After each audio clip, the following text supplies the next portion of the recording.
드디어 마지막 강의. 한반도 분단 극복과 동아시아 평화를 위한 노력 보도록 하겠습니다. 통일을 어떻게 할 것인가?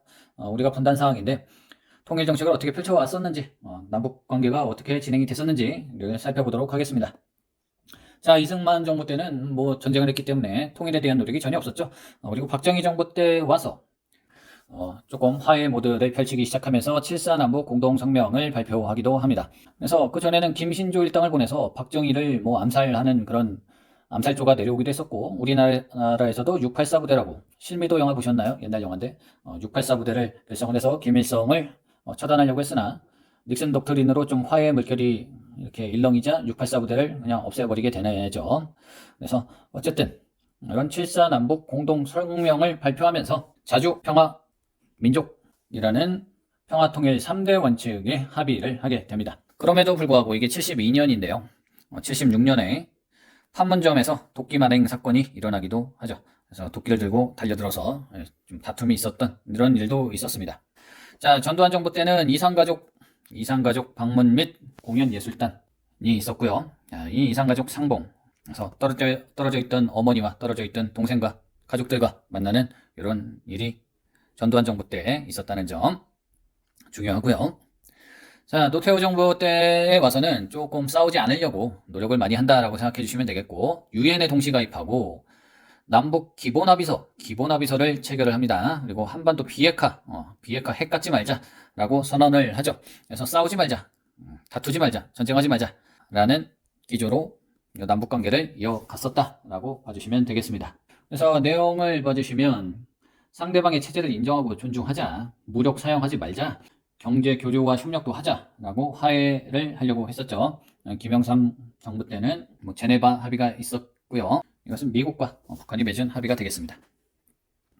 자, 북한은 김일성이 독재 체제를 하다가 94년에 사망을 하고 김정일한 태무를 주고 김정일의 아들인 김정은이 지금 권력을 이어받아서 하고 있고 3대째 독재를 세습하는 일을 하고 있습니다.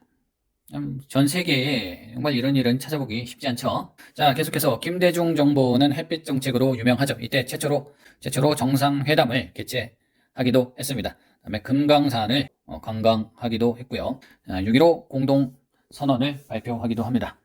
6.15 공동선언, 6.15 남북 공동선언, 기본합의서는 노태우, 6.15 남북 공동선언은 김대중, 7.4 남북 공동선언은 자주평화민주였던 박정희가 되겠고요. 노무현은 14 남북 정상선언, 이거 기억해 주시면 되겠습니다. 노무현은 14, 김대중은 6.15, 박정희는 7.4, 노태우는 남북 기본합의서. 좀 어렵죠?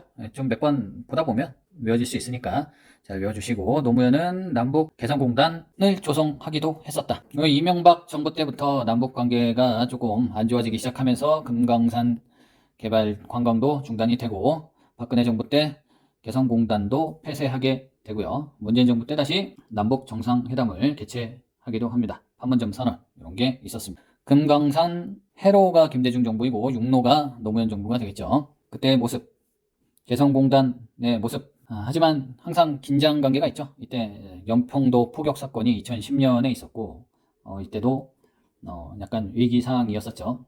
그리고 합동 공연을 하기도 했었고, 싸우기도 하고 뭐 화해하기도 하고 서로 정치적으로 이용하기도 하고 하는 그런 관계를 계속 유지하고 있습니다. 자, 그리고 동아시아 평화를 위한 노력, 우리가 중국하고도 친하게 지내고 일본하고도 친하게 지내서 옛날에 안중근 의사가 동양 평화론을 썼듯이 한중일이 힘을 모아서 발전을 해야 되는데, 이게 사실 우리가 서로 견제하고 역사도 왜곡하기도 하고 과거의 잘못을 화해하지도 않고 이런 부분 때문에 참 친하게 지내기가 좀 어려운 부분이 없지 않아 있는데, 이렇게 동아시아가 힘을 합쳐서 좀 세계를 주도하는 그런 모습이 있으면 좋을 것 같다는 생각이 듭니다. 중국은 동북공정을 계속 시도하고 있죠. 우리나라의 역사를 본인들의 역사인 것 마냥 계속 왜곡하려는 시도를 하고 있고, 중국하고 또 일본은 또 영토 분쟁이 있습니다. 우리나라가 독도로 영토 분쟁이 있듯이, 그리고 또 일본의 역사 왜곡도 있고요.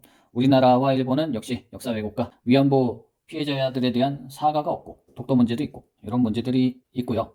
또 일본 사람이라고 다 나쁜 게 아닌 것이, 여기 하토야마 전 일본 총리 2015년에 일본의 총리가 와서 서울 서대문 형무소에 와서 무릎을 꿇고 사과하는 모습을 보여서 일본과의 관계가 영원히 나쁘지 않을 수도 있겠구나. 이런 분들이 정권을 잡고 일본이 이런 모습을 보인다면 우리도 화해 못할 이유는 없다라고 봐요. 과거에 우리 조상들이 잘못한 것에 대해서 진심으로 사과하고 과거의 잘못을 인정하고 그렇게 해야 앞으로 또 관계가 개선될 수 있으니까요. 그런 것도 있고 한중일 삼국의 공동 역사 교재가 나오기도 합니다. 자, 우리 땅 독도에 대한 그 내용이 나오는데요. 독도는 지난번에도 한번 이야기가 됐듯이 우리의 땅이고 우리의 땅을 땅으로 인정받기 위해서 물론 뭐 누가 뭐래도 우리나라의 땅이지만 여러 사람들의 노력이 있었다라고 봐주시면 되겠습니다. 자, 이상 강의를 마쳐보도록 하기 전에 문제. 자, 문제 풀겠습니다. 가나 시기 사이에 있었던 것으로 옳은 것은 가. 샌프란시스코에서 열린 한국과 소련의 정상회담에서 두 정상은 정식 외교 관계를 맺기로 하고 소련의 대통령은 아직 북한을 의식하는 듯한 태도를 보였지만 2년 전 서울올림픽이 88년도니까 990년이 되겠네요. 요때이고 분단 이후 개최된 남북 정상회담 이게 언제 있었냐면 김대중 정부 때 있었죠. 김대중 정부 때는 언제인가요? 03년부터 노무현 정부가 시작을 하고 98년부터 김대중 정부가 시작을 하고 93년에 김영삼 정부가 시작을 하고 그 전에 88년에 노태우가 있었고 그 전에 전두환이 있었고 그 전에 박정희가 있었고 그 전에 이승만이 있었죠. 자, 이렇게 됐고요. 자, 그러면 요 사이에 있었던 일을 살펴보면 되겠네요. 통일주체국민의 박정희 때 이야기고 7.4남북 공동성명 이거 72년 박정희 때 이야기가 되겠습니다. 남북이 유엔에 동시 가입했다. 이거 노태우 정부의 일이 되겠죠.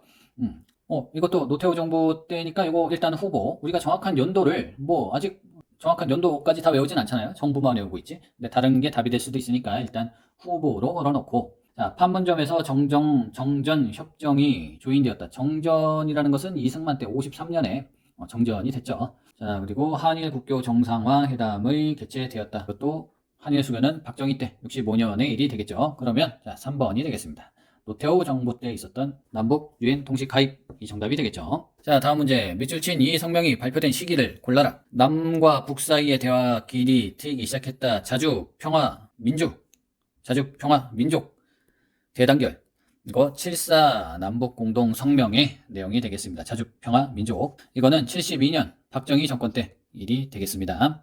살짝 어려운 문제로 출제가 된 것 같아요. 3점짜리이긴 한데 자, 보도록 하겠습니다. 이 시기가 광복 이후에 6.25 전쟁은 50년 군사정변은 5.16 군사 쿠데타는 60년 남북 유엔 동시가입은 연도는 외우실 필요가 없고요. 노태우 정부 때 6.15 남북 공동선언은 김대중 정부 때 대중이라고 쓸까요?